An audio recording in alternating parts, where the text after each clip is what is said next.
ఒక చిన్న స్టోరీ విందామా? ఒక అబ్బాయి తన తాతయ్య దగ్గరికి వెళ్ళి, తాతయ్య, లైఫ్ లో గొప్పవాడు అవ్వాలంటే ఏం చేయాలి అని అడిగాడంట. అప్పుడు ఆ తాతయ్య తన దగ్గరున్న 2 మొక్కలు తీసుకొచ్చి ఒకటి ఇంట్లో ఇంకొకటి బయట పెరట్లో నాటాడంట. ఇప్పుడు చెప్పు, రెండిట్లో ఏది బాగా పెరుగుతుంది అనుకుంటున్నావు అని అడిగాడంట. అప్పుడు ఆ బాబు, ఇంకేంటి, ఇంట్లోదే బాగా పెరుగుతుంది, ఎందుకంటే మనం దీనికి టైంకి వాటర్ పోస్తాం అండ్ మనం సేఫ్ గా జాగ్రత్తగా చూసుకుంటాం కదా. కానీ బయటదైతే ఎప్పుడు ఏ యానిమల్స్ వచ్చి తినేస్తాయో తెలీదు, ఎండకి ఎండాలి, వానికి తడవాలి, అందుకని బయటదేం పెరగదు అని చెప్పి ఫారెన్ వెళ్ళిపోయాడంట. తర్వాత 3 years తర్వాత తిరిగి వచ్చాడంట. అప్పుడు ఆ తాతయ్య ఆ చెట్టు దగ్గర తీసుకెళ్లాడంట.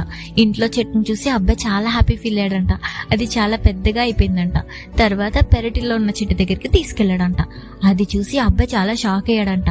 ఏంటి తాతయ్య, ఇది ఇంత పెద్దగా అయిపోయింది, ఇంత స్ట్రాంగ్ గా, ఇంత ఏరులతో ఇంత పెద్ద పెద్ద కొమ్మలు ఎలా వచ్చాయి తాతయ్య అని అడిగాడంట.